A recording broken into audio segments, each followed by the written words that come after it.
The Tao is nameless and unchanging. Though it appears insignificant, nothing in the world can contain it.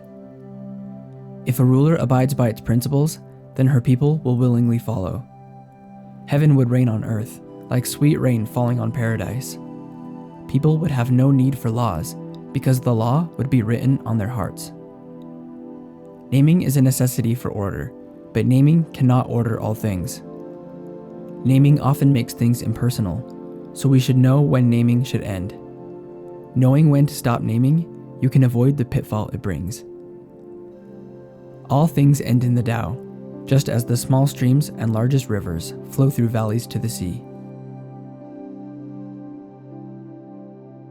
So in this chapter, we get a little bit of a look at what may have been Lao Tzu's ideal for a perfect society. We'll get into that in a second, but first I do want to take a minute to cover the little reminder we get in this chapter of what is said in chapter 1, that names and titles are not precise and are only words that we use to refer to things.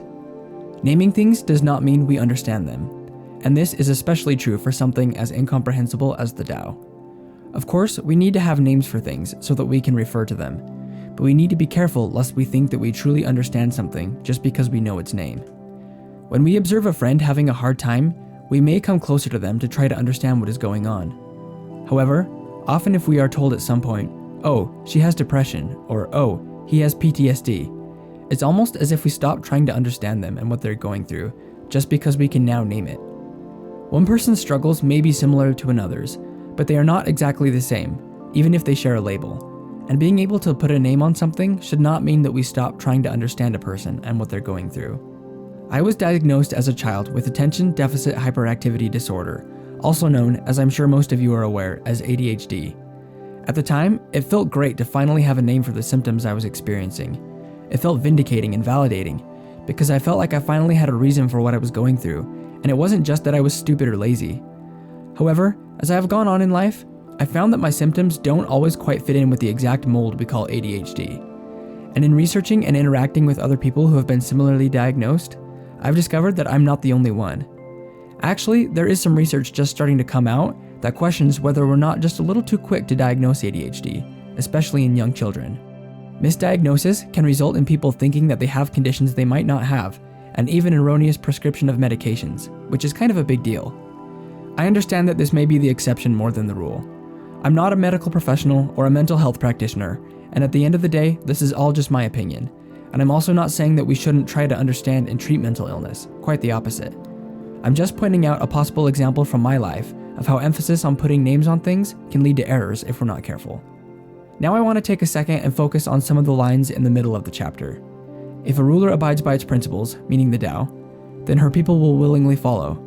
Heaven would rain on earth, like sweet rain falling on paradise. People would have no need for laws because the law would be written on their hearts. At the end of the day, laws are in place to try and protect us from ourselves. However, if we all really followed the Tao, these laws would not be necessary at all.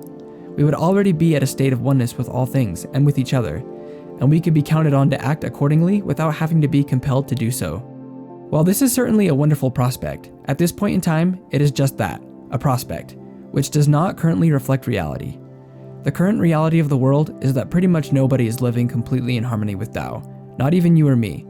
And anybody who thinks they are completely in harmony with Tao is probably farther away from it than most. If we compare ourselves to others, if we ever experience jealousy or envy, if we ever act or speak out of resentment towards another person, we are not in total harmony with Tao, not because we don't measure up, or because somebody is going to cross our names off some cosmic list, but because we do not exist in a state that is conducive to total harmony. Oneness cannot coexist with separation, which is what we embody when we act or think in these ways. But although we need to be aware of this, we shouldn't beat ourselves up about it either. Being in harmony with Tao is the goal, but it's a goal that will probably take more than a lifetime to accomplish.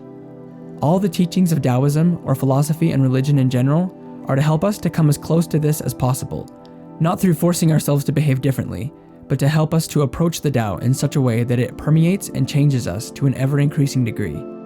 I think it's pretty obvious, however, that this is just not currently the case.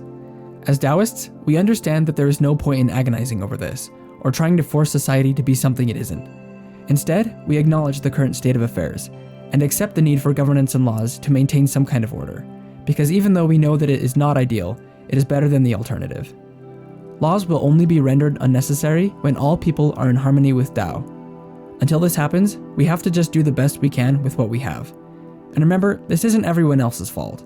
This is our fault too, because we also are not totally in harmony with Tao.